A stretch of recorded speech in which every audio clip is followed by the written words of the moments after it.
आज आपण बघणार आहोत अर्धा किलो प्रमाणात कैरीपासून एकदम चटपटीत वर्ष दीड वर्षे टिकणारा कैरीचा गुळांबा। बऱ्याचशा गुळामध्ये कैरी शिजवताना पाक घट्ट होतो। 8-10 दिवसातच आमच्या गुळांब्याला बुरशी लागते। असे प्रश्न तुमचे असतील तर हा व्हिडिओ शेवटपर्यंत बघा। किती कैरीसाठी किती गुळ घ्यावा, गुळाचा पाक घट्ट होऊ नये, बुरशी लागू नये म्हणून कोणती काळजी घ्यायची हे सगळं या व्हिडिओमध्ये दाखवलेलं आहे। म्हणून व्हिडिओ शेवटपर्यंत बघा। जर रेसिपी आवडली तर लाईक करा। चला तर मग सुरुवात करूया।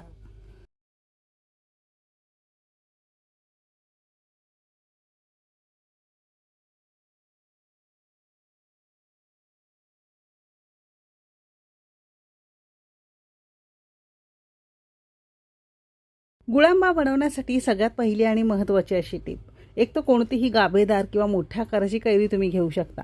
इथे आपण तोतापुरी जी कमी आंबट असते त्याला छान गाभा असतो आणि शक्यतो मोठा कैरी आपल्याला निवडून घ्यायचा आहे। इथे आपण 2 मोठ्या आकाराच्या आणि वजनी म्हणाल तर साधारणतः अर्धा किलो प्रमाणात कच्ची कैरी घेतलेली आहे। तुम्ही राजापुरी कैरी घेत असाल तर ती सुद्धा चालू शकते। कमी आंबट असल्यामुळे खातानाही अगदी छान लागतं। जी मंडळी खूप जास्त आंबट खायला मागत नाही तर याचा गुळांबा त्यांना सुद्धा आवडेल। बाजारातून कैरी आणल्यावर पाण्यामध्ये थोडंसं मीठ घालायचं आणि तासाभरासाठी पाण्यामध्ये भिजत घालायचं। असं केलं की कैरीचे पदार्थ बाधत सुद्धा नाहीत। आता ही कैरी आपण पाण्यामध्ये भिजत ठेवलेली होती, याची सिंपली आपण सालं काढून घेणार आहोत।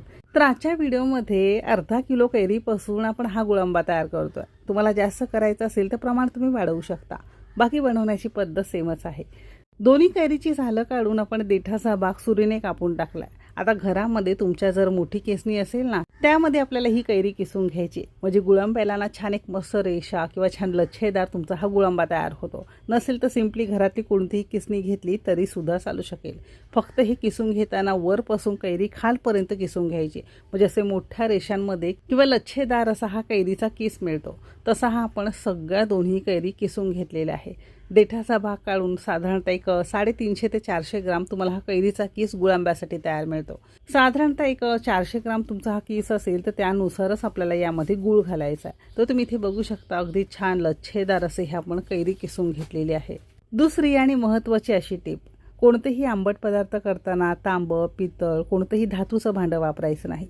रिॲक्शन होण्याची शक्यता असते, म्हणून शक्यतो नॉनस्टिक असेल किंवा स्टीलचं भांडं असेल तर त्यामध्ये सुद्धा तुम्ही करू शकता।